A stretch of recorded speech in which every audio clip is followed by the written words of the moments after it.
Hey, what's up, everybody? I'm not gonna hold you guys too long.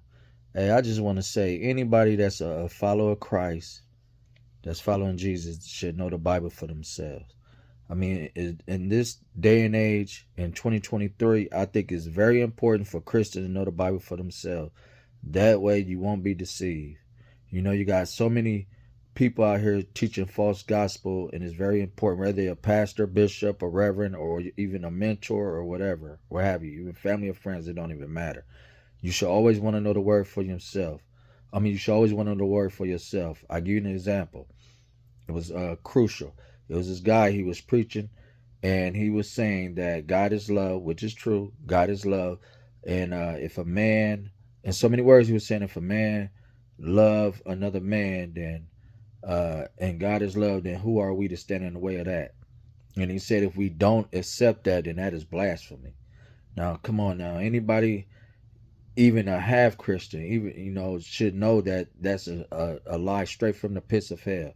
That's a lie straight from the devil that are deceiving people. But there's people out there that I'm pretty sure that they knew that was false. But there's some people in there that didn't know, that believed what he was saying, which could lead a lot of people to hell.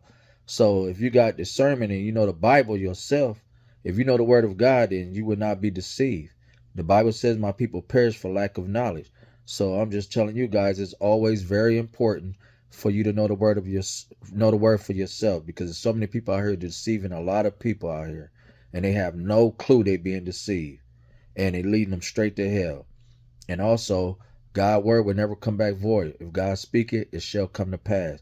So no matter what you're going through in life, there's a word for it. No matter what it is, trouble don't last always. So you always gotta have that word in you. So whatever the word is, whatever it is that you're dealing with, there's a word for that. So that's why it's very important for you to know the word for yourself. So I just want to say that real quick. I'm not gonna hold you guys too long. And last but not least, I have to say this: if anybody out there that don't know Christ, uh, I urge you to accept Him in your life today. Don't go not another day without knowing Christ. Accept Him today so you can start living for Christ, so you clearly can have everlasting life. Because Jesus is the only way, the only way. There is no multiple ways to God. Jesus is the only way to the Father, and also the way to heaven. So if you want to make it to heaven, then I urge you to accept Christ in your life. Times are crucial. We all see how this world is becoming. So accept Christ today, and don't reject him. Follow him, and y'all stay blessed. Peace.